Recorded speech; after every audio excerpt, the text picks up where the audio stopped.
Call this meeting to order. This meeting has been given public notice in accordance with section 19.83 and 19.84 Wisconsin statutes in such form that will apprise the general public and news media of subject matter that is intended for consideration and action. Roll call shows all members except for Terry Kaminsky. So with her absence, we need a motion to appoint a chair. I make a motion to appoint Bob Warren, chair for tonight. I'll second. Okay, we have a second. All in favor, say aye. Aye. All opposed? Motion carries. All right, first agenda item is approval of the June 4th minutes. I'll make a motion to approve June 4th minutes. I'll second. We have a motion and a second. All in favor, say aye. Aye. Aye. Motion carries. Public comment. Anybody here want to say anything? Okay. Going to unfinished business. There is none. We will start with item A, new business, potential modifications to Germantown Municipal Code Section 8.02 pertaining to sidewalk pathway construction, repair, and snow removal.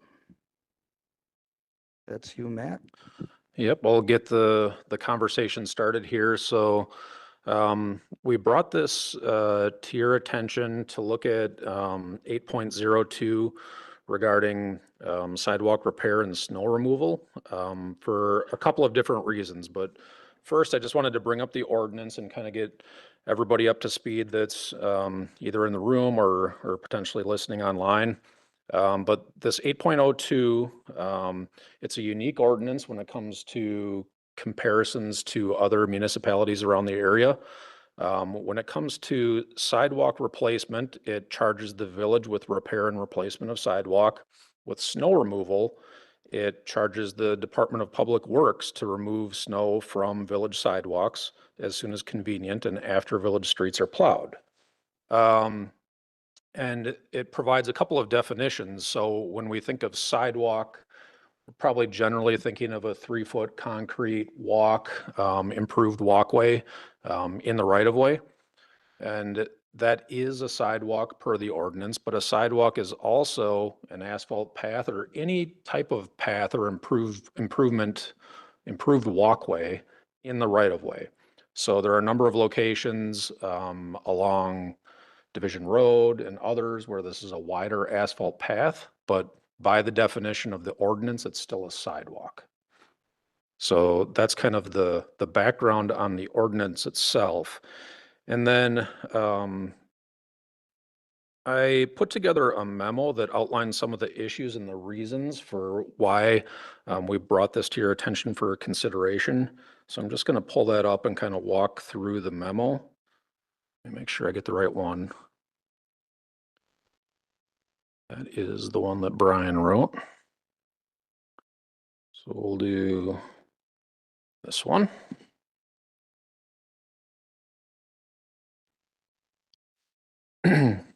So actually, I'll start with a little table of the history of sidewalk in Germantown. We have summer interns, so we gave them the job of putting together a table of the history of sidewalk lengths installed in Germantown over the last handful of decades. So we did this using Washington County GIS satellite imagery. And as you can see, going back to the 50s, Germantown was very small. I did add a few other things to the table, population, square miles of the village, but there were very few miles of sidewalk, just 2 in 1950, and it stayed relatively small until 1980. And I think that's important because we can tell based on research that the village clerk did that the sidewalk ordinance in its current form existed as far back as 1980 and may have existed in different forms even earlier than that. So my hunch is that this requirement for the Department of Public Works to remove snow on sidewalk was probably centered around Main Street. back in the day, because that was the primary area where sidewalk existed. Now, as you can see, going past 1980 and into the 90s and early 2000s, Germantown grew a lot, and so did the sidewalk network. So what started out as a relatively small service, just a couple of miles, turned into present day 22, almost 23 miles, and a major service that the village provides. So the main thing I wanted to point out here, aside from that growth that's happened, is also something interesting that's happened in the last 10 to 15 years, and that's the change from 2010 to present. And though we are adding in locations, especially around Holy Hill Road and the development up there, it's kind of leveled off. And I believe it's leveled off because it's been kind of artificially held back by the ordinance itself, in that we don't want to take on a lot of new sidewalk because we're required to maintain it, and remove snow in particular. So that's kind of the quick history of sidewalk, and now we'll go into the memo that I wrote here and talk through some of the issues. So I already discussed it. I think it's served as kind of a limiting factor, and we know that there is a need for connectivity of our paths and sidewalks around the village, and a desire from residents to see that. We've heard that expressed recently. So I think as long as the ordinance exists as it currently does, it'll continue to have that effect. Now, obviously, snow removal is just one factor when we're talking about adding sidewalk.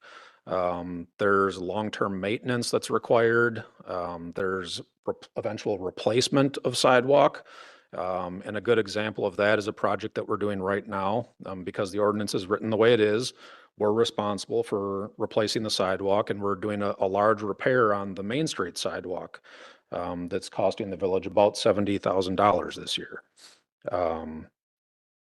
We already talked through the definition of sidewalk and a little bit of the history, but looking ahead, we do know that there's the proposed Sutton Farm development that has sidewalk throughout the subdivision proposed, and that's something that we will need to address either with our ordinance or with a development agreement.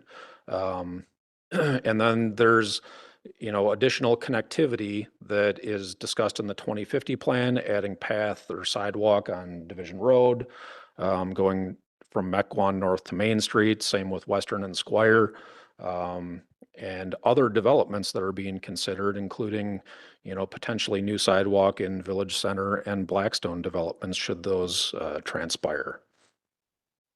And then when we look at neighboring municipalities, typically what municipalities do is they make the adjacent property owner responsible for the snow removal on sidewalk.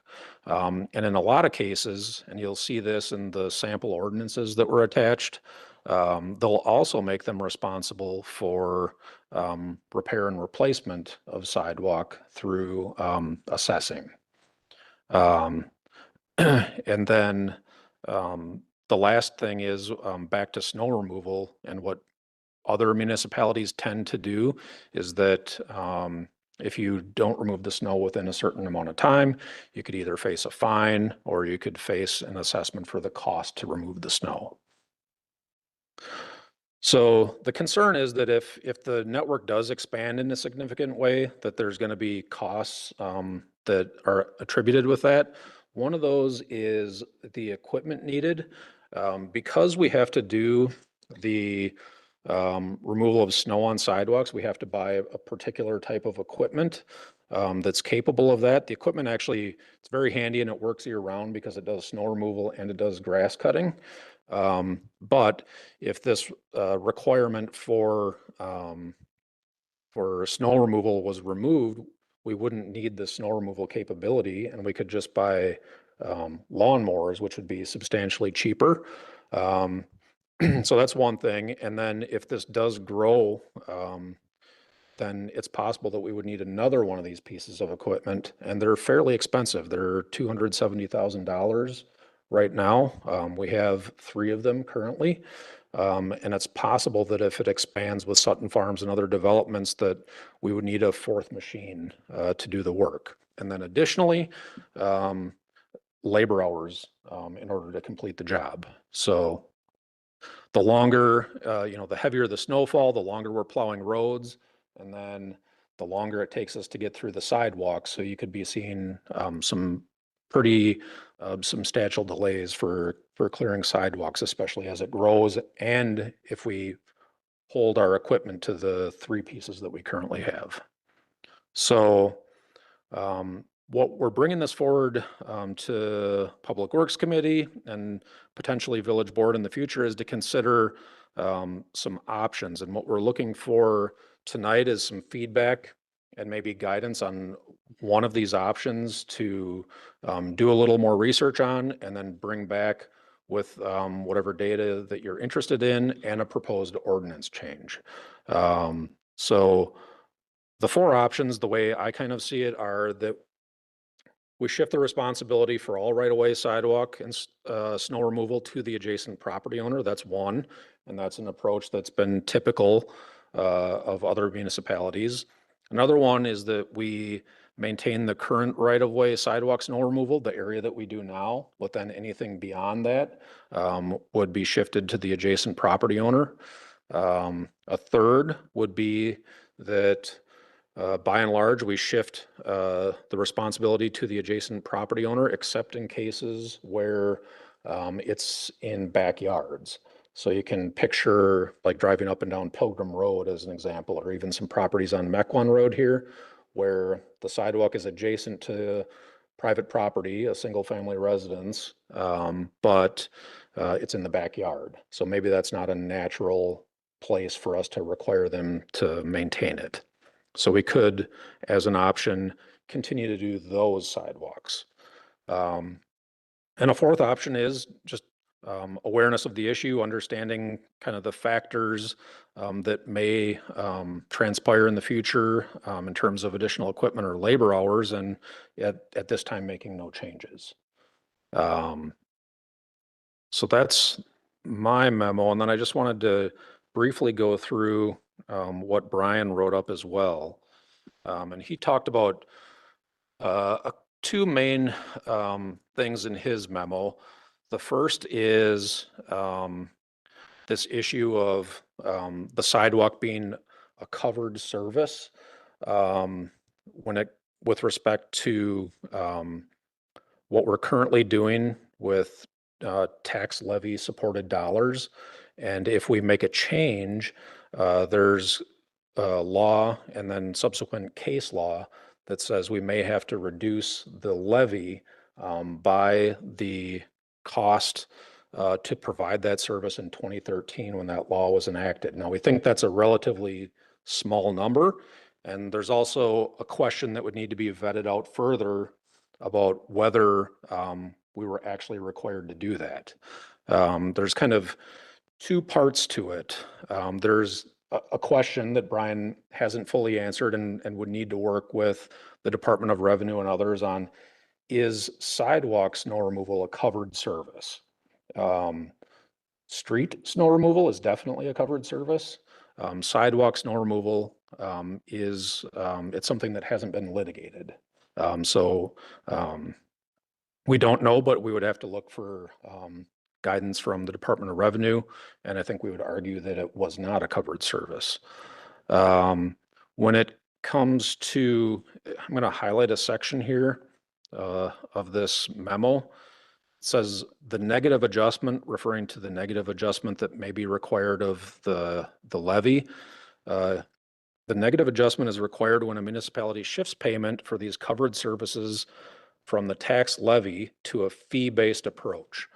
And my question that I kind of talked through with Brian earlier today was, we're not really initiating a fee for the snow removal.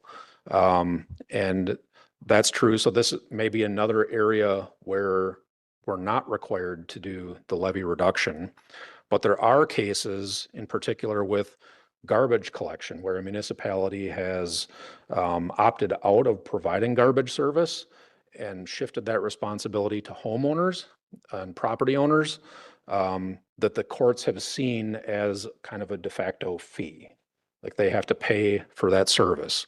The nuance in this case is that the residents would be able to clear the snow themselves as well. So there's two issues when it comes to the levy reduction that Brian talks about that would need to be further vetted. The second argument that could be brought up by residents is kind of an equal protection or equal services type of an argument, where if we say, as an example, we picked one of those options where we continue to do snow removal in some areas, but then, in areas that we expand to in the future, we don't. Then the folks that say, well, you provide it for them, but not me, that's a violation of, my equal protection rights. And Brian's memo here says that there are a number of different examples where that's not a valid legal claim. So it's something that certainly could be brought up, but would not have a legal justification. So I think I'll stop talking for a minute and try to field any questions that you might have and help talk through the issue here. All right, thank you, Matt. Committee? Yeah, I have a few questions. First off, on Division Road, that path, is that still municipal? Or would that be a backyard type situation? Yeah, I mean, it is sidewalk under the definition of our ordinance. But I think that we would look to, say we chose an option to, like, similar to the backyard, I think it would fall in that category of one that if we chose to do kind of a hybrid approach, we would probably continue to do that one. I had the same concern as Brian about especially on Mequon Road where there's fences along the Mhm. sidewalk there. That'd be a pretty difficult thing to do the backyard responsibility on those. I don't see option 2 though as a viable option going this point forward. I think that just opens a can of worms. So option 2 is going from this point forward. So we do what we're doing now and then anything new gets added. I think that just opens us up to a lot of issues. Personally, I think if we go this route, and I think there has to be some education on this as well, and a lot of public input. But I would venture to lean towards option 3, where we do the backyard sidewalks, the quote backyard sidewalks, Mequon Road, Pilgrim Road, Division Road. Right. And maybe not, and then shift the rest of it to the residents, the front and side. Yeah, when you take out those 3, there's actually currently not a lot of sidewalk that's adjacent to residential properties. It would affect like Church and Park and a northern part of Pilgrim and those homeowners. But for the most part, But south of Donges Bay, there are yards there. So that could shift to the yes, residents. yes. It's just north of, between Donges Bay and Mequon Road, basically, Mhm. on that stretch. So that was my thoughts. Just real quick, do we know how many or how much of the sidewalks do abut a property? I mean, can we get our arms around? A residential property. Yeah. For For example, if we went with 3, yeah. how much are we eliminating? And Well, we went with option 3, which is kind of the backyard approach. We'd be eliminating a very small amount of it. what we would be kind of holding the line on, moving forward to. And in talking with Brian, he would want to craft the language in a way where maybe you don't specify a backyard necessarily, but define like the actual segments of road and sidewalk that we would be responsible for. But just in order to talk about it, that's the easy way to talk about it. Can you bring up that decade? Mhm.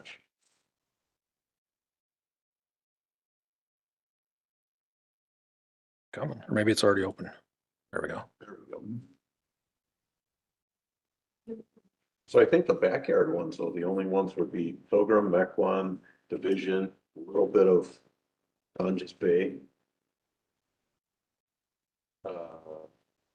Culver Park and. But Main Street, Park, Church.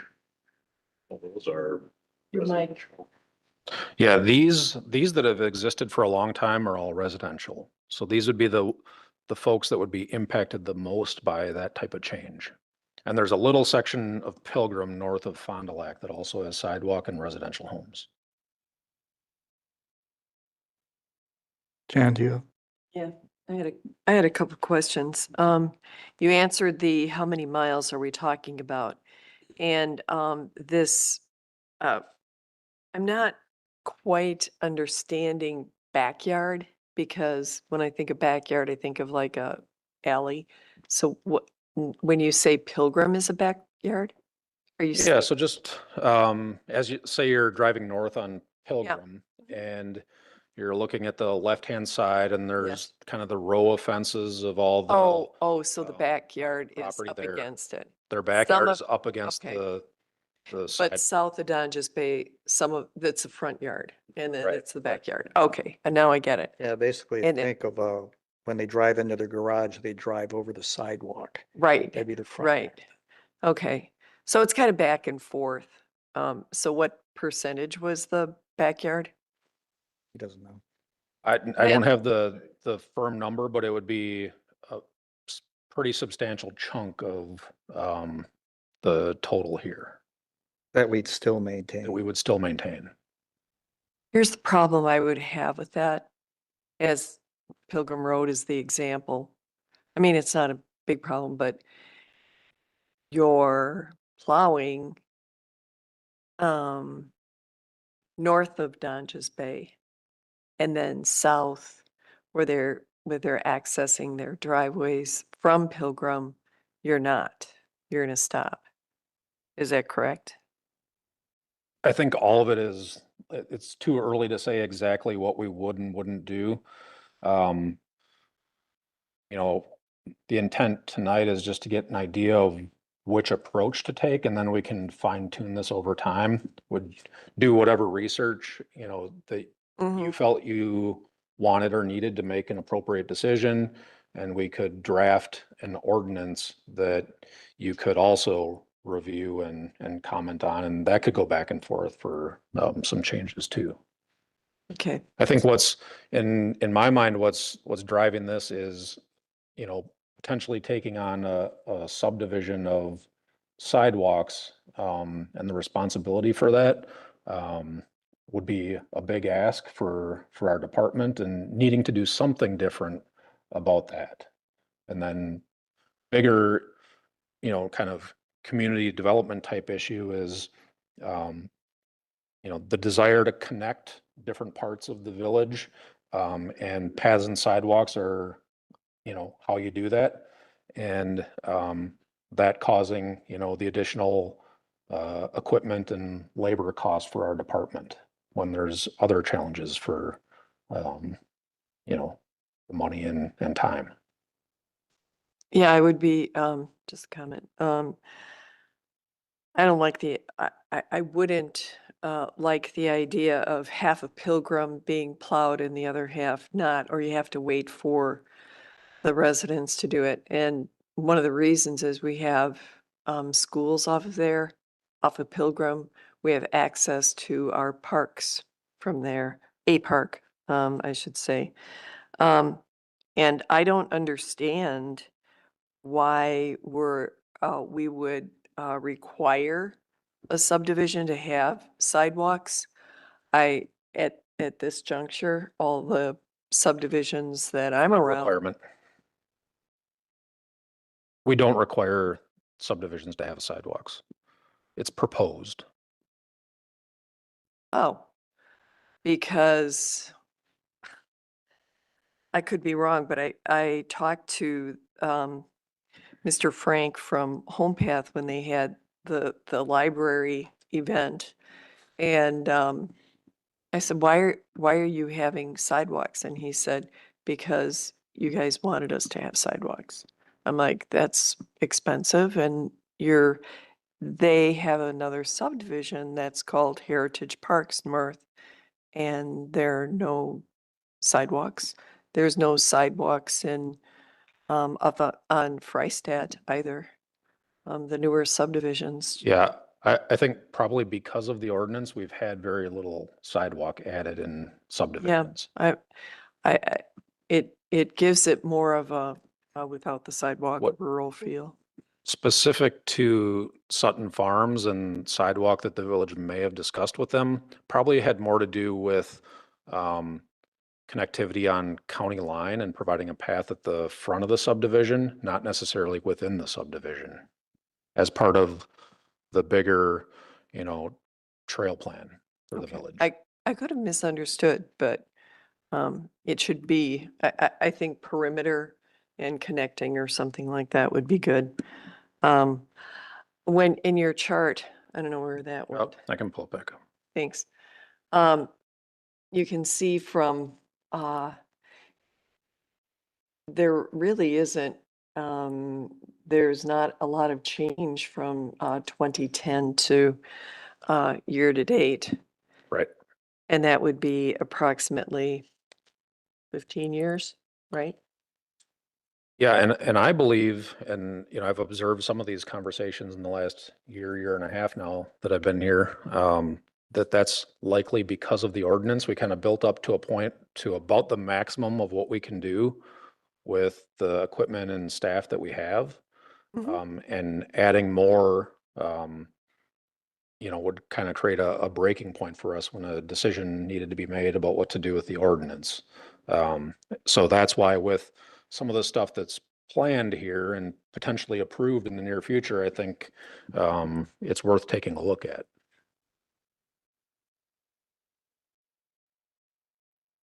Go ahead. Any more? We can come back. Not if right you- now. Okay. So I had a couple of comments and observations. I grew up in a community where that was the norm. You shovel your sidewalks, there weren't even second thoughts about that. And it was always fun for us to compete with each other, me and my buddy across the street with his snow blower and my snow blower. But I mean, that's just the way we were brought up. The challenge here is that people are used to not doing that. And the challenge too is going to have to be, whatever we decide on, it has to be equitable. It has to make sense. I would be leaning towards maintaining the status quo, but moving forward, we'd offload that responsibility. But either way, you're still going to need the same amount of equipment. I mean, you've got parks, right? Mhm. We've got to maintain and plow the parks and these others that are on the backyard. So you're not going to save anything by going to this number 3, for example. No, the only way we would really save substantially would be if we transferred everything. Yeah. Or significantly reduced the areas, like probably further than just backyards. But we could avoid by putting some sort of limit on it or, restricting it to backyards, we could avoid the additional costs that could be anticipated with continued sidewalk network expansion. Let me get into the weeds on this. So, what about sidewalks that are split on a property line? Yeah. Split how? Well, it's down for example, one of the access sidewalks to the park at Altbauer is split between 2 properties. Sure. But because it's technically access to the park, we'd still plow that. Yeah, I would think that would continue to be us. So, what is the average cost of removal? You know, if we have to go out there and do that, has that ever been calculated?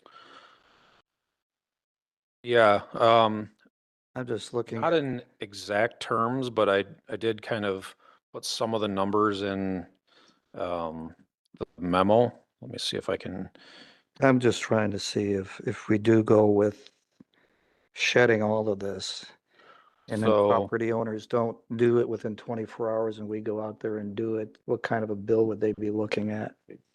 so the removal takes us between 16 and 48 hours with two pieces of equipment for snowstorms. And then it's just a factor of how many storms we have that require us to remove the snow over the course of a year and how severe they are. Obviously, the less severe storms require less time and you're closer to that 16 hours. The bigger storms, more time. And then it's the frequency. Um, so, I mean, you could kind of ballpark, say we have on average 25 hours and 10 storms. That's, 2,500 hours that we're removing snow and the cost of the labor associated with that. Well, I was more interested in, let's say we say the property owners are responsible. Mhm. And we say that within 24 hours, you have to remove it, otherwise the village is going to remove it. So if we go in and remove it, what kind of a cost is that we would bill that property owner for that? Couple Uh, hundred? Yeah, I mean, we would typically bill like we do with insurance based on our established rates for Yeah. personnel and equipment and time. So the time and number of pieces of equipment and personnel needed. Yeah, it can get up there pretty good too. Yeah, I mean, I would think, the sidewalk machine would probably have a rate of $150 an hour, and the people are going to be probably, you know, 50 to 70. I'd have to look at the exact. You'd be jumping all around and mobilization, and so that's a problem if we require the property to do it. Then you get into the issue too, there's some property owners who are physically incapable of doing it, and then who determines if they qualify and, so you can get into all those nuances with it. Yeah, and there are communities that have hardship provisions or I think even counties offer support for some people that are physically unable. So that's another facet of this that we'd probably have to look into, especially if we were Yeah, putting that responsibility on there's some residents. charities too, churches and that who they'll help shovel their members that are, physically unable to do it. So they've got those things in place. I would be leaning towards 3, continue to maintain the sidewalk and the right of way where it's situated in the adjacent property owner's backyard. And then moving forward, transfer responsibility for sidewalk snow removal to the adjacent property owner. Moving forward, all the new stuff. But, yeah, that's kind of where I'm leaning. Go ahead, Rick. Yeah, I got a couple follow-ups here. So, there's a few paths that I don't see on here. Wasaki Road has one by the Belinsky property. Country Air has one by the park and across from Renwood. I don't know who maintains those. If that's a HOA that does that or if we do. I would have to look into those in particular. It's certainly possible, given the assignment was to an intern and we're using satellite imagery, that it's not, It might not even be on there because they're fairly new. yeah, and it's definitely not an exact number, but it's a decent representation of where we're at. The history was that there was some previous administrations that wanted paths or sidewalks in front of every development. So that's why Belinsky has one. And that's why you see some of those are saying, yeah, it's required, or that's what you wanted type of thing. I have another interesting scenario, and I might be unique, but when Freistadt Road, before Freistadt Road shifted to the village and it was a county road, they had proposed an on-road path there. Well, if we're talking about quote sidewalk, that would be my responsibility for 700 feet of pathway to plow. And it ultimately is not happening until we redo the road, and who knows when that is. But that's another scenario where you've got some property owners that have a pretty large frontage that they have to maintain if we go this way. Yeah, and when it comes to an on-street, like marked pedestrian or bike route, that might be something that we want to exclude from the Mhm. definition of sidewalk. So it's certainly possible that through all this, we want to redefine what a sidewalk is. That's another possibility. The other thing I would like is, I would like to see the breakdown of quote backyard versus front yard and side yard Yeah. things. So I'm inclined, I mean, I know it says action. I would say that we should postpone this. And I'll make a motion to postpone for further information if we can do that. I'll I'll second. second. Just one clarifying question then. In addition to the backyard versus front yard, is there anything else that we need to bring back to Question. satisfy? Well, let me, real quick here. So stepping away from just the snow removal part, Mhm. we're still maintaining these walks though, correct? If they Yes. need repairs, they're cracked or whatever, none of that's being considered to be transferred to the property owner, correct? I mean, it's entirely up to the committee and the board. Right now, Consideration, well, the cost to maintain, like other than snow removal, and the cost to replace is on the village. That is still not typical of other municipalities. But it's something that we could choose to maintain or not. It's a can of worms. if we go forward with that, like from this point forward though, that could be built into the developers agreements Yeah. and say that, this is your responsibility now for those. So I think when I was summarizing my opinion here, I think I misspoke because 2 basically says maintain all the current, what we're doing now, Yeah. right? Maintain the current. Yep. Okay, required snow removal of new sidewalk to be, but then all the new stuff goes on the back of the property owner, right? Correct. Right. So it's Okay. kind of a So grandfather. 3 is just a little more kind of differentiating between the backyard and the front And yard. front, and shifting some of that responsibility. Yeah, so I'm, So 2 and 3 are very similar. 3 would just transfer a little more to the adjacent property owners. I think we asked a couple questions that might be helpful. We've got 23 miles, you're saying right now, and we wanted to know the average cost of the removal. I mean, you gave an estimate, but could we have an average cost and then maybe the last 5 years of snow removal? What are we actually talking? What is the actual cost versus the savings? What do we hope to save? And there are other examples of that backyard, even on Donjas Bay, from Division going east of the backyard with that wide, with wide asphalt sidewalk. And now just it on Mequon and also on Donjas Bay, people are building their fences up to through the right of way. No, it's not called way. It's called the access Easement? easement. Thank you. The easement all the way up to the sidewalk. So now on Donjas Bay, there are a few people that are up to the sidewalk also. Right. So, is the map of the sidewalks on GIS? It is not, no. Okay. We have an operational map that shows kind of our, Plow routes. So that gives you a pretty good idea. But the sidewalk network itself is not on GIS.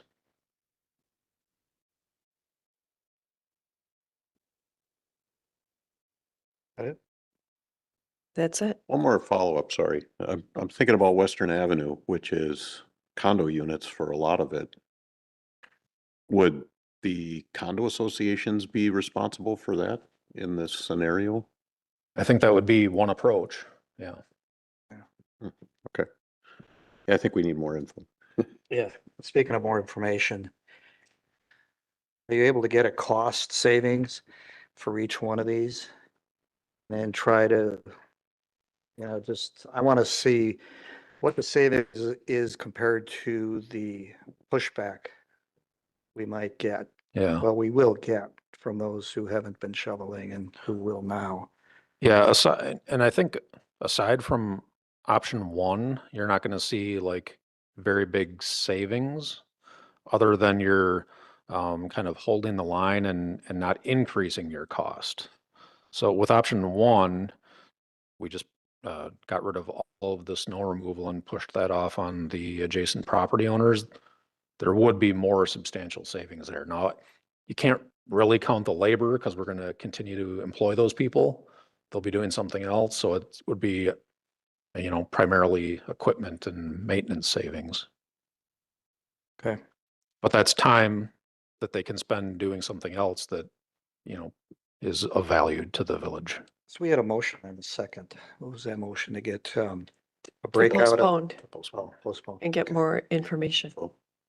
Do you understand that, Matt, as far as the more information? I think we were trying to get a difference between the backyards versus front yards. Yep. Okay. All right, so we have a motion. We had a second to postpone. All in favor, say aye. Aye. Motion carries. I give you enough to ponder. I'll be pondering away. Okay. Yeah, catch up here. We'll move on to the second agenda item.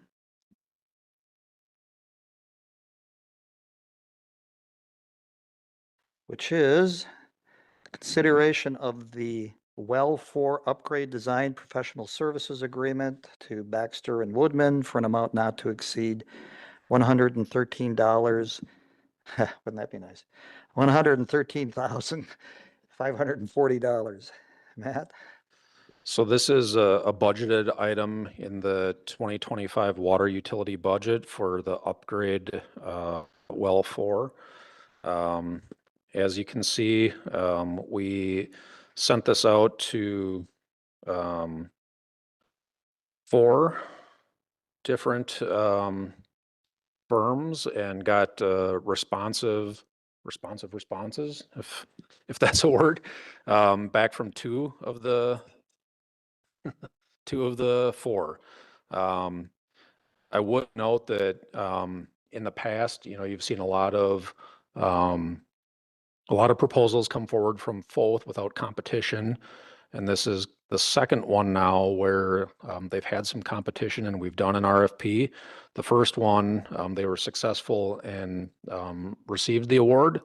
This is one where, they're not successful and we're asking the committee to consider approving the contract to Baxter and Woodman. So Foth was unresponsive. And as was Ruckert and Milky. The numbers between MSA and Baxter and Woodman were close. They both toured the well and I think understood the project fairly well. So we feel good with the number and the hours where they're at and are recommending the approval to Baxter and Woodman for $113,540. And that's within the $150,000 budget. So Foth didn't respond? Just for one part. So they wanted to do further design for an amount of $49,200 as opposed to putting a proposal together for the full scope that we'd requested. All the work they've done for us and they do that. We have a motion? I'll make a motion to approve the $113,000 to upgrade well number 4. 113,540. 540. I'll second. Right? Further discussion? I couldn't find the address. Where is this? Well, I mean, I've got a nice little picture. I can't. Where is Do you know this? the address? Oh, Old In Farm. Elmore Park, right? Oh, it's in the park, It's in the park, yeah. not on Division. You know where the Okay. playground is? in the- Yeah, yeah. Yeah. I've been on the playground. The building is right by the playground, Okay. yeah. That's not the closest one to me. Okay, so we have a motion and a second. All in favor, say aye. Aye. Opposed? No opposed, motion carries. On to the third item, C. Item C, consideration of NR 854 Water Supply Service Area Plan Development to Fold for an amount not to exceed $29,500. Matt? All right, this is one that we're asking you to consider the proposal from Foth without the RFP for a couple of different reasons. This is a new requirement from the state of Wisconsin. This NR 854 was adopted in July of 2024, and it basically requires utilities to do some medium to long range water supply planning. And by the end of the year, this year, utilities are required to have that plan available for them if requested. So it's kind of an unfunded mandate from the state to do this planning. And they gave the year and a half. Now, we became aware of the requirement a few months ago. And Foth has already done some water supply and planning work for us. So I think it makes sense to proceed with having them conduct this plan for us. It is kind of a cooperative thing that will require meetings with the water utility, with community development, and there's also a public aspect of this. So there will need to be a public hearing at some point in order to adopt the plan. But given the timeline and not wanting to be in further regulatory purgatory, we're looking to move forward with this proposal. And if awarded, they will be able to complete the plan for us, provided cooperation from the village by the deadline. Well, it makes sense, just from a continuity perspective, that Foth would continue up with this. I just find it interesting that communities do not need to submit this document to the DNR for review or approval. Right. So not only is it an unfunded mandate, they aren't even going to look at this. In all likelihood. I mean, I'm just complaining now. I know it's not going to make any difference, but do we have a motion? I'll move approval to award the award of NR 854 Water Supply Service Area Plan Development to Foth for an amount not to exceed $29,500. I'll second. All right, we have a motion and a second. All in favor, say aye. Aye. Aye. Opposed? No opposed. The motion carries. You have a Oops. question? Go ahead. Yeah. So you need the information. I was just reading a couple of high points, 10 years. Some of that information will be in the ACFR, right? No, I think the majority of the information will come from looking at land use, looking at projected growth, looking at previous supply studies that have been done, and coming up with a water supply area that we anticipate, and planning out current use versus projected future use, and like what facilities may be needed in the future to supply. Do we have this, do we have the water supply? Is that on GIS? Is that a layer? The water distribution system, yes. Okay. And is did we ever get our information from FEMA on the floodplains back? I don't know if it's, No, okay. that's, yeah, a different topic, but I know. no, yeah. And I think you answered the question. It said public participation. All we have to do is a public hearing? Public hearing. Okay, Yep. thank you. Item G, village properties and right-of-way beautification ideas for discussion. and change order authorization to the seal coating contract. Matt? Yeah, so there's two parts to this item. The intent of the item is to get ideas from the community, or from the committee, excuse me, on beautification projects that could be conducted at village facilities or potentially in the right of way. It's part of the beautification program that's being sponsored by the Economic Development Commission. I'd like to hear your feedback on ideas that you might have in ways that the village could participate in this program, that the Department of Public Works could support through planning and future budgeting. So that's kind of the first part. And then the second part would be to authorize a change order to our seal coating contract for the year. That's with Farner Asphalt to allow for sealing of the Village Hall and Library parking lots. That's an estimated change order to them in the amount of $10,000 to $15,000. So if we're wanting to discuss the first item and then the second, so I'll leave it up to you. Okay, I'll start, right? Now, don't get me wrong, I love asphalt, okay? But I just don't see how sealing a parking lot is a beautification project. I- Well, I hesitate think, with this.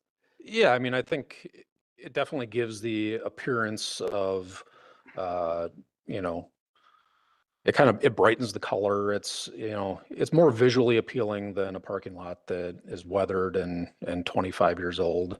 Yeah, a beat up parking lot doesn't send a good message to visitors to the village hall. Yeah, I get that. So I think that's the idea. Is its primary focus is beautification. The idea is that, yeah, the surface will look better for a period of time after the seal coating, and we'd restripe. So it's one way to show that the village has some skin in the game with the beautification I program. don't know, I see beautification as flowers, trees certainly, because this is a tree city. That's why I'd be leaning towards trees, but this change order, just to jump to that, for the parking lots, this isn't because of this beautification thing. This is something that you realized after we had a contract with Farner that, hey, maybe you guys should do this too, because it's worse than we thought. No, this is related to the beautification. Okay. So that would only be a change order if we decide that sealing of village-owned parking lots is a beautification project. Yeah, I mean, the intent of the item would be that you authorize the change order, and if you didn't authorize the change order, we wouldn't continue with that. But like I indicated, the idea behind this is that we're looking for other businesses along Mequon Road and other parts of the village to take on similar projects, and with Village Hall being a primary tenant and one of the anchors on Mequon Road, that we would participate. Okay, I was just confused because there weren't cost estimates for these other options. Yeah, the other options, that's more of kind of the first part, and those were just Sure. my ideas, brainstorming on different things that we could do and potentially budget out for future years. The action item is related specifically to the coating at Village Hall. Committee? Me first? Sure. A couple questions on the additional street tree plantings. Now, we have planting sites identified already, right? Would this be an addition, or would this escalate that portion of it? We have vacant tree planting sites that we have kind of a 5-year plan approved to go through and fill. When I was just kind of brainstorming of other ideas, my thought on the additional street tree plantings would be that those would be new sites, so additions Okay. to the overall planting locations. And the flower pots, as an example, you said on Main Street, those are hanging, right? Yeah, so we could do something very similar on Mequon Road. The flowers are grown in a greenhouse in the early spring, so it does take some time to develop. That's why that would be more of a a next year sort of thing, if that was something the committee and the board were interested in doing. And the highway department does have a I think it's $15,000 budget line for beautification, which, the flower pots on Main Street and the Christmas decorations, and a couple of other things come out of over the course of the year. So these are flower pots hanging from the lights? They are on Main Street. Those are hanging. Yeah, if it came to village facilities, in a similar way, we prepare the flower pots, I guess they're whatever they are, planters that are at Village Hall, and we could expand that program as well. Yeah, there's a few already Yeah, I think there's in the parking 4 or lot. 5, right in kind of the middle, outside of Village Hall, and it's a possibility that that could be expanded in On future the years. lights, do you have equipment to maintain those things or what, 7, 8 feet Yeah, I've up? seen them water. We have a watering truck with a big wand. Yeah. So that would require some additional work. We have a seasonal staff that maintains those. So we would need to at least keep that position around in order to do that. But that's a possibility. I think one other beautification thing to pursue is lights. And I mean like string lights or something like that. I Mhm. mean, LEDs have really changed the way that can be done. And if we get the proper color with some programming in it, we can change those colors a lot Oh, yeah. for different seasons and that. Like the Hohen Bridge? There you go. Yeah, Did you have a location in mind? with not that? really. I mean, Mequon Road would be the ideal. I just don't know how that would happen or look. Sure. I'm not quite sure. Maybe on the buildings. I don't know. Maybe you do the peaks of the buildings or something like that. Uplighting or something like that? Yeah. Anything else? No. Okay, Jan? Thanks. Well, this beautification, I am on the Economic Development Board. And Bob Soderberg said, why don't we try to beautify the village? And it's something simple that you could do. And all these ideas are great. So I do like flowers. And I think that they probably have the flowers hanging from the lights because there's, in some cases on Main Street, you have the sidewalk and the building is right up against it. So if you were thinking about those flower planters or pots, unless you get it in toward a parking lot, it would be hard to do that. Yeah. Yeah, so I like that. I like any kind of lights, LED. And like the Hohen Bridge, like you mentioned, they're now, you can change the colors. So you can do it red, white, and blue. They're expanding the lights on the east side of the bridge so that when you're touring on your boat, for your cocktail hour or whatever it is, you can actually see the lights. So those are great ideas. So I did want to ask about the budget that you have, and you said it's 15,000. Is that annually for DPW? No, the $10,000 to $15,000 is an estimate to do the ceiling of the village hall and library Okay. parking areas. That's based on a square foot estimate and then the estimated cost per square foot. So Or do they currently, you said it's adding on to their contract? we'll be adding on, correct?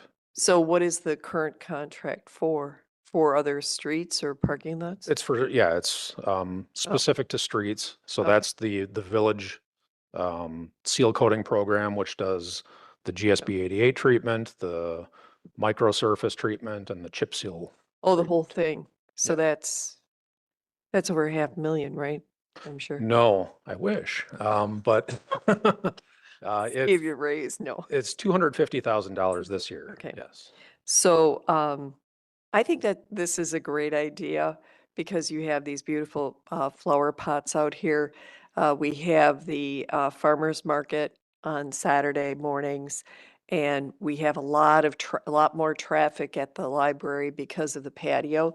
So there is a lot of outside things, and when people come in, we've got the EMC sign that tells you everything that's going on. I think we're getting a lot more traffic.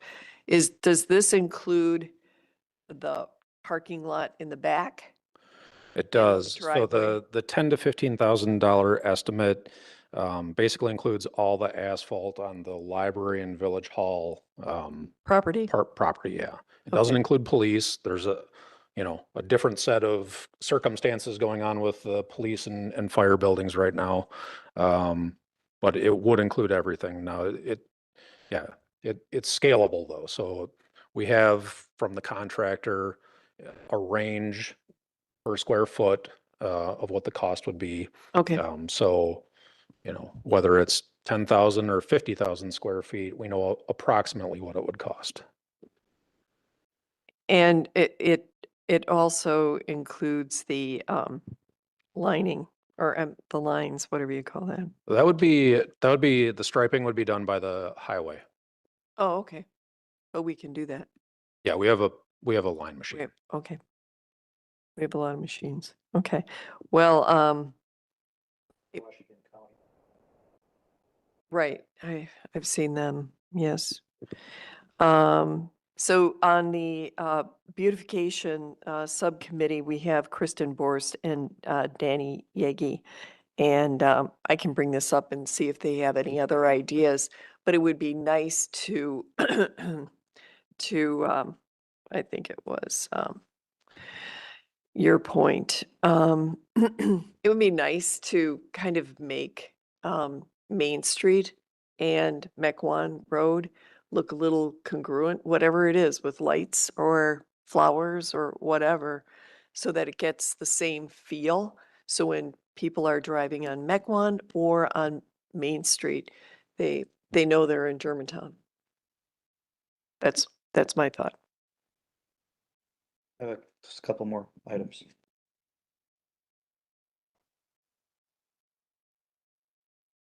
I'm still a little confused on this. Not this change order. So are we saying we want to do it for beautification or does it need it structurally? What's prompting this change order? Well, I think beautification is the primary objective. Whether it'll have some tangential benefit to the, life of the asphalt, that's not exactly known, like that's hard to quantify. Could we do this next year, or the year structurally necessary, or are we just pushing this forward because we categorize it as beautification? Yeah, I think the primary intent is the beautification and kind of having that immediate impact on the Mequon Road corridor and, We can get more years out of this parking lot. It's not money at it now. yeah. Is it? It, If it wasn't for beautification, would we be considering resurfacing these parking lots? I think it's possible that there could be work done on the parking lots to extend the life. This could be one of those things. I think it would take some analysis from Public Works to determine, kind of the cost benefit of, the effort for either a larger repair versus, waiting out reconstruction down the road for the parking lot because it is, roughly 25 years old. But overall, and for that age, in decent shape. Really that bad, it would be part of this year's contract with Farner. That's just where I'm going. I think economic development should encourage their businesses to get on board with this beautification. We are. We have a business development loan program, and it really hasn't been utilized. We have it in conjunction with Bank 5-9. They hold a loan. The loan is at 1% for businesses, and the loans can be $10,000 to $25,000. But is this relevant to This putting can be, more flowers on your building or something like that? well, with the, yes, Putting LED lights on your building front? yeah, and maybe painting the outside, Okay. yes. All right. Yes, it can be Good. used for that. So you're already doing that. So we're ramping it up. I'm all for lights in areas and flowers and stuff, but it kind of loses its effectiveness on this main drag out here. You know, people are doing 30, they're doing 40. They're not really taking in the beautiful flowers that we might put up there to hang and stuff. Really has to be in an area that people loiter and take their time and can take it all in. This corridor here is just, you know, Yeah, I think for the average passerby on Mequon Road, you know, the degree to which they notice any of the improvements here, I guess could be up for debate, but there are, you know, plenty of people that come to Village Hall for business, and events and the library included, that would see that. yeah. And this is your main corridor too. This is where the newbies, so to speak, would notice it and maybe notice it. Yeah. Last comment is these, it's a little too detailed, but these lights out here, can they support these flower pots that get massively heavy? You know what? They're like this. And when they're full of water, Yeah, on Mequon Road, there's actually like an additional like brace or structure that for that purpose. for that purpose. So you Okay. you do one on both sides and then hang it off. Okay, and I just kind of don't want us strap to it to get the all pole. excited about throwing flowers on there and it's like, oh, we gotta weld these brackets on here now. Yeah, so if it came, you know, Real if the work. committee was really interested in like the flower on Mequon Road, what we would do is figure out, you know, approximately what that would cost, and then we'd probably request the proportional increase to that highway beautification budget for next year. Yeah.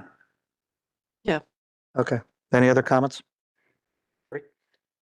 Yeah, so I don't think flower pots work out here either, but years ago, Pilgrim Road and Mequon in the median, the women's club used to do a mounded Oh, yeah. flower you know, area in there. And that's what I envision out here is some of those, And at the less than library, flower they pots, do and that. at the library. Yep. And where the Germantown sign is on the corner of Pilgrim and Mequon, we usually do some nice stuff around there. So I can see that more like a ground planting Yeah. of flowers more than pots would be done there. Bob, I know you're not big on seal coating. I do my driveway every few years and the value is in the crack filling.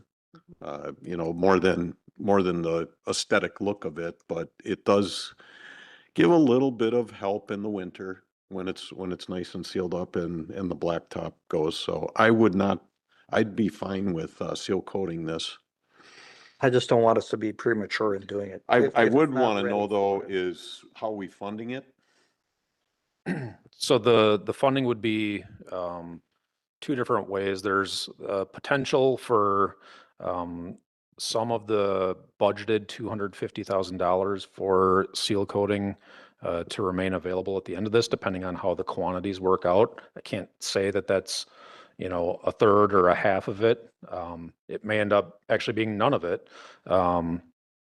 But in talking with the village administrator, he indicated that he would work through identifying a spot in the operating budget with the finance director to fund the program. And as far as the beautification as well, I mean, it will cost something in that. So is this something we have to budget for? What is economic development talking about? Well, that is something that we're going to discuss budgeting. So we're going to have a budget. And right now, traditionally, there really hasn't been a budget.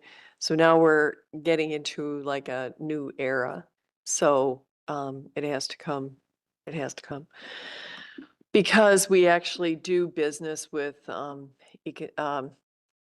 Economic Development of Washington County.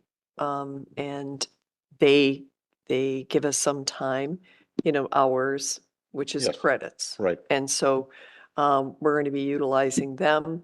And so that's that's coming out of somebody else's budget or the general budget. Mhm. I'm not positive exactly where, I don't know where the line item is. So our action item is not, this doesn't get bumped to village board, does it? Change order? No, the change order to Farner would be decided at Public Works here because it's under the Public Works threshold for spending. I get a motion on that item. I'll make a motion to approve the change order in the amount of not to exceed $15,000 to Farner for seal coating. I'll second that. Okay, we have a motion and a second. All in favor, say aye. Aye. Opposed? Aye. Motion carries. All right, to the summary, Matt. The Directors. director's summary, Okay. July director's report. All right, I'll just walk you through a few things that are going on around the village and in Public Works. Just starting off at the top of the report, the 2025 road program and sidewalk program is underway. We had work begin on the 23rd of June on Maple and on Wagon Trail. And then after the 4th, we're expecting work to continue on Main Street for the selective sidewalk slab replacement, as well as Frances, I think that's how you say it, Frances, Montgomery, and Sylvan Circle. It's all over just east of Pilgrim and north of Mequon. So right in that area. So that'll be starting essentially the week following here on Monday. You'll see signs going up indicating that work is starting. So even like during the parade coming up, people should see those and be aware of the work that's happening in that area. We're continuing with the curb stop and streetlight and traffic control locates that it's kind of a combined effort with the interns, with the water utility, and with Sharon, the asset manager. That's going very well, and we've done quite a bit of locating and translating that into our GIS. So we're trying to make as many gains on that as possible over the summer while we have the help. Did want to give a little update on the emergency repair for Tower 1.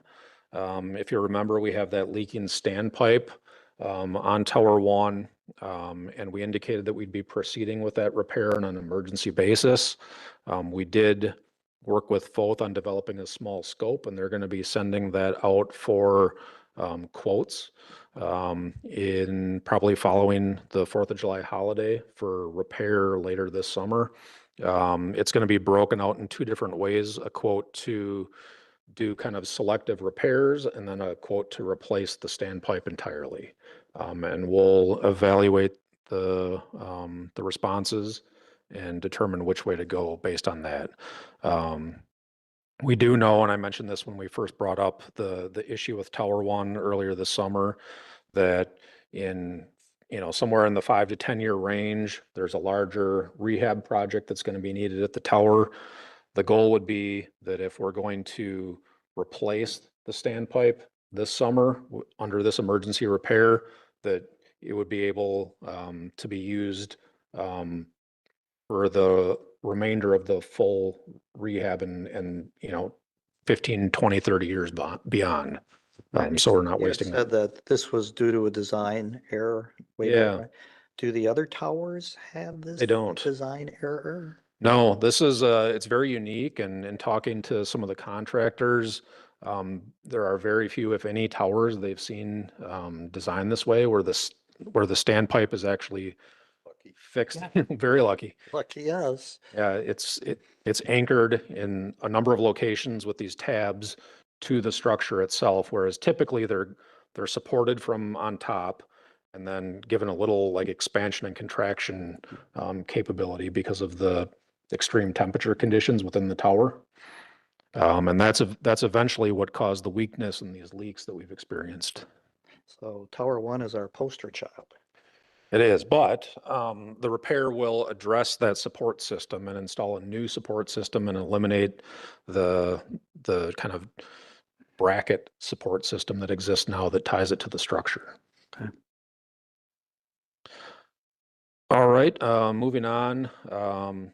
We do have a draft study back from Rukert and Milky on the future upgrades to the Old Farm and Main Street lift stations.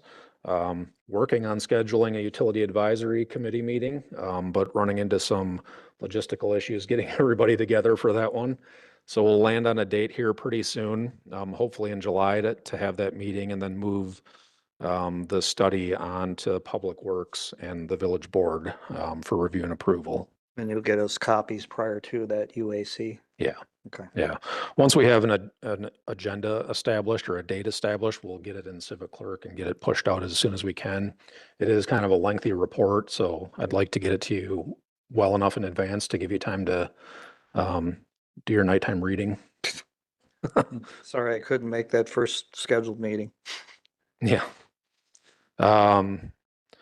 Brush pickup has been ongoing here for about a month now. I don't know if we're officially wrapped up. As of yesterday, we were still picking up a few locations, but within the next couple of days, that annual brush pickup will be completed if it's not already. Moving down onto the second page now, we applied for the WISDOT SISUP grant for the signal and streetlight improvements at County Line and Appleton Road. I hadn't heard anything, so I reached out to the DOT yesterday and found out that we were awarded the project. Great. So that's good news. If you remember, that's a 90-10 cost share. So big benefit, approximately $530,000 benefit to the village. Great. Uh, Evan again writing that grant? He doesn't get the credit for that one. He got a lot of credit for Rockfield Road and Pleasant View, so can't give him too much credit. He's got enough credit for the year, right? No, the credit actually goes to the former director of Public Works. Larry had submitted an application, if you remember, and we were awarded, but then he retired, and in his absence, it kind of fell through the cracks. Yeah, that's right. So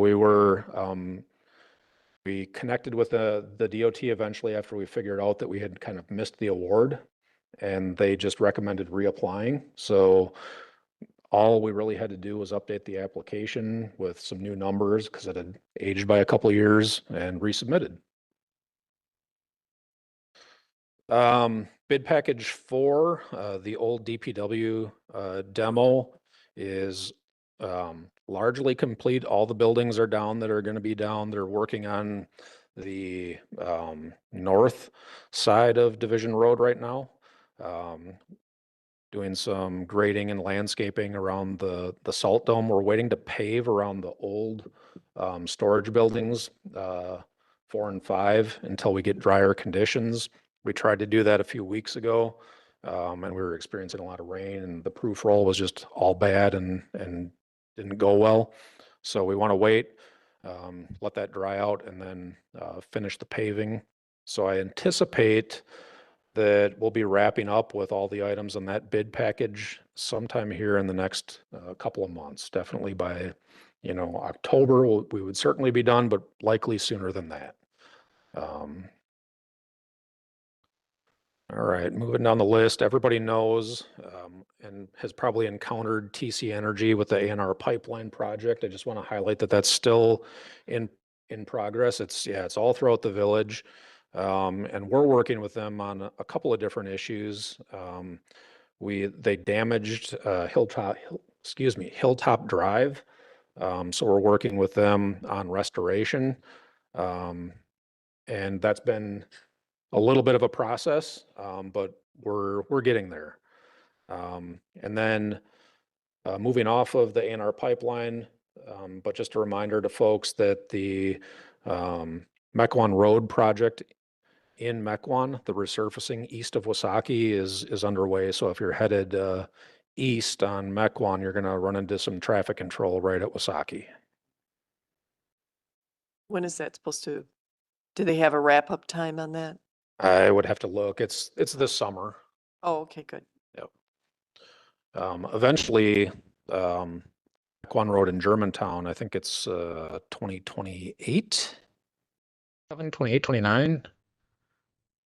Yeah, I think 28 as well. Yeah, oh, actually, I've got it right here. I should look at my own report. Yeah, we've got a number of projects in Germantown coming up in the next couple of years. 26 next year, they're doing that roundabout at Division Road. 27, they are doing 145 from Mequon to the village line going south. 28, they're doing 145 From that roundabout to Pilgrim. And then 28 is Mequon Road from the freeway to 145. And then 29 is further east. So we're going to be dealing with the WSDOT quite a bit here in the next 4 or 5 years in Germantown. Compliance milestones to talk about, over the last handful of months or close to a year now, we've been talking about the PSC CPR report. We submitted a progress report to them and got kind of some disappointing news, and the approach that our consultant had given us did not meet the muster at the PSC. So we're having to kind of regroup and probably bring the remainder of this work in-house and let the consultant go. It will be a pretty big lift in terms of pulling together financial records and comparing those to what's installed. So more to come on that, but what we're hoping for is that we can coordinate with the PSC and get a longer term extension with the explanation of kind of everything that's transpired over the last 5 years, really, in order to deliver a product that meets their requirements at the end. So, we've been working with Rupert and Milky, and we've been getting 2, 3, 6 months extensions.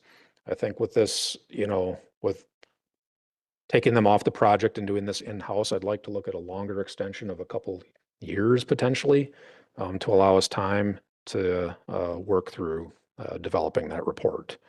Is there some culpability on R&M's end for not delivering what was required? I mean, it's possible. It's something we could explore with the village attorney. We'd worked with an individual at R&M that had previously worked for the PSC. So we thought it was a good fit at the time, and that she'd be able to help us navigate some of like these particular issues, but unfortunately it didn't work out that way. So, that's something we could look at. We're kind of in a similar spot with the LCRR, that's the lead and copper federal rules. And in order to become compliant there, we have to build out a better inventory with a more complete understanding of the material used on all these services. Part of getting that inventory is getting everything located properly and mapped in GIS. So we've been doing some work over the summer to locate curb stops and services, and that's going to continue until we're all the way through. We know that we have to identify approximately 1,300 locations, which is a big ask. And some of these locations are easy to identify and easy to locate. In other cases, services are buried with 2, 3, 6 inches, even a couple feet of soil. So, there's a lot of work for us to do in order to be compliant with that. And while we're not compliant, we'll have to provide probably regular public communication to residents about our non-compliance and submit regular progress reports to the DNR and EPA. All right, moving down in the director's report, highlighted a bunch of stuff here, but I really wanted to talk about Wagon Trail and the construction progress there. So work started on the 23rd of June, and we have removed the asphalt, removed the curb, and what we encountered was a lot of sump pumps draining out to the front of the properties. So actually almost all of them. And the reason this is a particularly difficult issue to work through is that's technically not compliant with our ordinance. And, you know, we're needing to, like in the short term, do something that allows us to construct the curb in an area that's not wet. But in the long term, we have to put something back there too. And whether we allow them to put back what they have, which is not conforming with the code, or require something different is an issue that we have to work through. And one of the ways to work through that may be modifications to the code. The code, I can, if anybody has any questions about the code, I can pull it up real quick. But there's a couple of issues that, oh, I don't have my screen shared anymore. I think that's part of the reasons for the degradation of that road is it's, those sump pumps are constantly saturating that base. Yeah, the way our code is written right now, it basically says that that everybody should be discharging to the back of their lot. Which, you know, I don't know the rationale for that requirement, back when this code section was created. But for all practical purposes, I think probably 50–60% of folks in the village are probably discharging to the front of their property in a way that's not compliant with this. I agree with you, Bob. I think putting it back exactly the way it was, where it goes all the way up to the curb, is will continue to be problematic. So stopping short of the right of way, maybe with their discharge, is probably a more appropriate action in terms of coming closer to being compliant with the code, and also, you know, meeting kind of or benefiting the long-term life cycle of the roadway. It's hazardous in the winter too, you know, you get ice forming and actually I've seen like algae growing in the gutter lines because it's perpetually wet, which is slippery, you know. There's a lot of reasons not to allow that. Yeah, and when you read this Clear Waters 15.08 section of the code, there's a lot of confusing language, and I think, you know, if it were up to me, I think we would put we'd allow them to discharge the water onto the front of their lawn, because most of those discharge pipes are coming out of the foundation wall in the front of their property, but have them do it over the ground instead of underground with a hard pipe, and stop short of the right of way. That will probably be met with, you know, some level of dissatisfaction from residents, but it gets us closer to being compliant with the code, while not getting us all the way there. And then I think we can address code changes, you know, in the future for this particular issue, for future road projects. But then we also have nuisance complaints in other parts of the village that need to be addressed as well. Well, the beauty of the flexible pipe, which I have in the backyard, is I keep moving it around to the dry spots. I mean, it's nice, clean water to help your grass grow. That's just me. Anyway, All right, so that is that issue, and we're working through it. Maple Road is under construction. That's a mill and overlay from the freeway bridge north to Lannon. They're working on a cross culvert right north of Lilac on Maple today. Do we know the schedule for asphalt on that?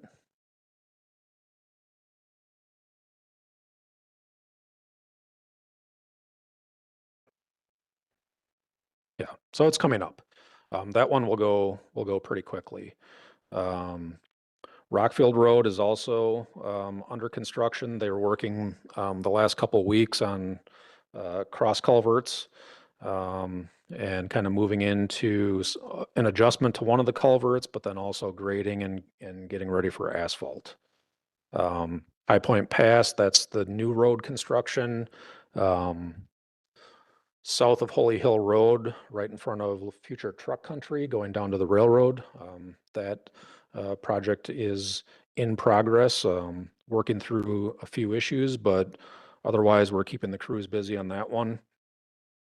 And this other stuff I mentioned for the most part. The last item here, the equipment working group, that's been something that I've been working with staff on for probably 6 or 7 months, and we're getting close to having our final version of that done. So potentially even as early as next month, I'd like to be able to go through some of the high points of what we've been up to. And we're already using some of the data in the report and the planning in the report to help us with budgeting for next year and future years. And with that, I guess that's all I have. I'd be happy to take any other questions.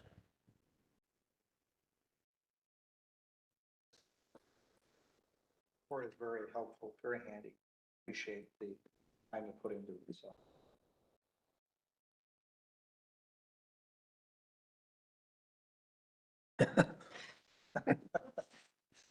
Any other comments? Equipment work group, is that the inventory? Is that an inventory? What is it? It's inventory, it's condition, it's replacement cycle, it's budget analysis. It's kind of all of that built into one big document. And perhaps next month? Yeah. Great. Yeah, it's done for the village hall fleet. It's done for the wastewater utility and the water utility. The highway has by far most equipment, so we're still working through some of the final changes. In highway, we've been meeting every other Wednesday for, like I said, 6 or 7 months to make progress on this. But I think, yeah, by August, we should have a draft ready. Great. I look forward to it. All right. Anything else, Matt? Not for me. Okay. Well, we'll close this meeting at 7:03, and I'm sure if Terry would have been here, it would have been a lot quicker. But Do you want next? what's that? Oh, next. My assistant will find that for us. Right? August 6th. Does that work for everybody here? 2025. Is that So good? far? Yes, so far, that's good. August 6th, 5:30. All right. Thank you for attending. Thank you for listening.